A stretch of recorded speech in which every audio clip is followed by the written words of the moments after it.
The Ford Escort Mk1 isn't just a car, it's a legend. But behind its iconic design and racing heritage lie secrets that even die-hard car enthusiasts might not know.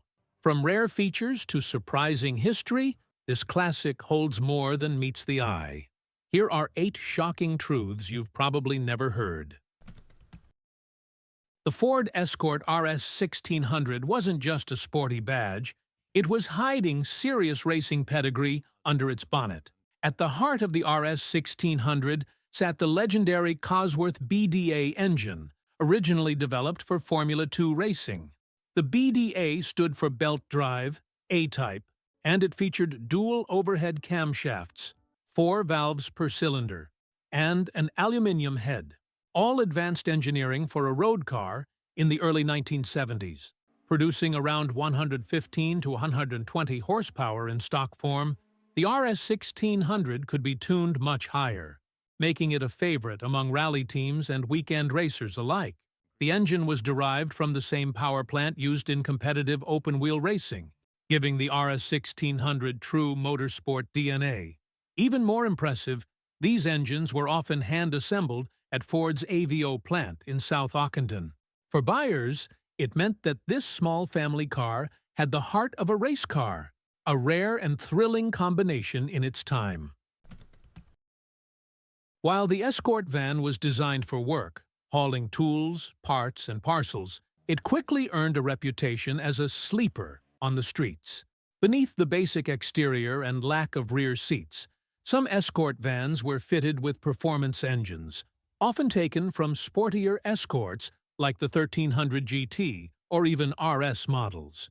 The lightweight body and rear-wheel drive layout made them surprisingly quick and great fun to drive. Because of their plain looks, they didn't attract attention, making them perfect for street racing or stealthy commuting. Many mechanics, delivery drivers, and even rally crews modified these vans for performance without changing much on the outside.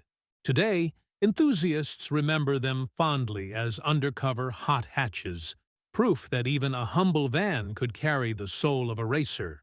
It's no wonder they've become cult classics in the classic Ford scene. In some rally-prepped Ford Escort Mk1s, the rear seats weren't just removed. They were replaced with water tanks. These tanks weren't for cooling the engine directly, but for a clever trick, spraying water onto the rear tires during dry gravel stages to increase traction. This was part of a broader strategy to manage grip and tire temperatures, especially in long events. These cars were tuned for every possible advantage. And in the world of rallying, even a few extra seconds could mean the difference between winning and losing. It's just another example of how clever and extreme Escort rally engineering really was. One of the charming quirks of the early Ford Escort Mk1 was its manual windscreen washer system, found on the base models.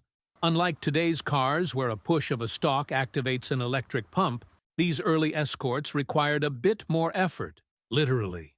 To spray washer fluid onto the windscreen, drivers had to press a rubber foot pump mounted near the pedals, or squeeze a small dash-mounted bulb that created pressure manually. It was a simple, low-cost solution, but it perfectly captured the era's hands-on motoring experience.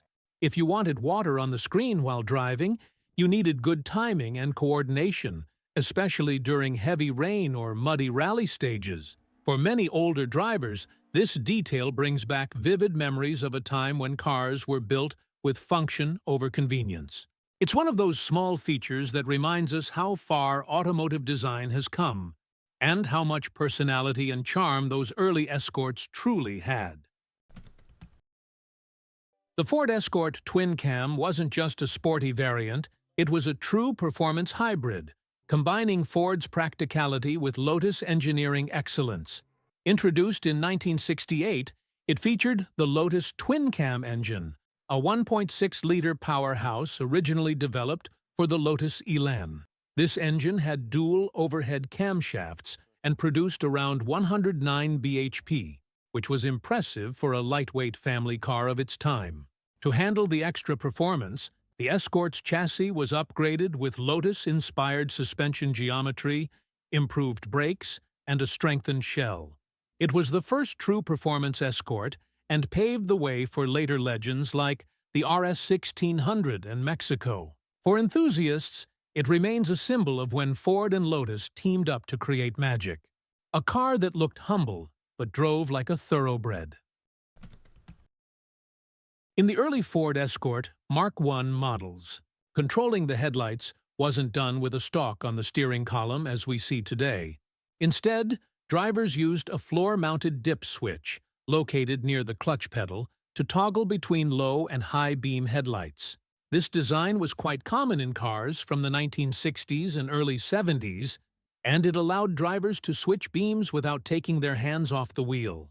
Using your foot to control the lights may seem strange now, but at the time, it was seen as practical and efficient, especially for night driving on country roads. For many classic car enthusiasts today, that simple click of the foot brings back vivid memories. It's a small, often forgotten detail that highlights just how mechanically connected drivers were to their vehicles. It might sound strange, but at one point, Ford considered testing a Wankel rotary engine in an Escort prototype during the late 1960s. Inspired by Mazda's experiments, Ford engineers explored the idea of fitting a rotary power plant into small cars like the Escort and Capri. Although the project never reached production, mostly due to fuel economy and reliability concerns, a few rotary-powered prototypes were built and tested. It's one of those what-if moments in car history, imagining what the Escort Mk1 could have been with a screaming rotary under the hood. In the Ford Escort Mk1, even something as simple as a dashboard clock wasn't standard. During the late 1960s and early 70s, many features we now take for granted were considered optional extras, and a clock was no exception. Buyers who chose the base models had to pay extra if they wanted the time displayed. Otherwise, they received a blanking plate where the clock would have been. This cost-conscious design helped Ford keep the Escort's price low and competitive, but it also reflected the very practical, no-nonsense approach of the era. Every upgrade was a choice, and every detail told a story about the buyer's priorities. In the Escort Mk1, especially in base models, hand crank windows were the standard, a feature that many drivers today remember with fondness. Unlike modern cars with electric switches, these Escorts required you to manually rotate a small handle to roll the window up or down. This wasn't just a design choice. It was part of Ford's philosophy of building a simple, affordable, and easy-to-maintain car. Crank windows were reliable, rarely failed, and gave drivers a satisfying sense of mechanical connection.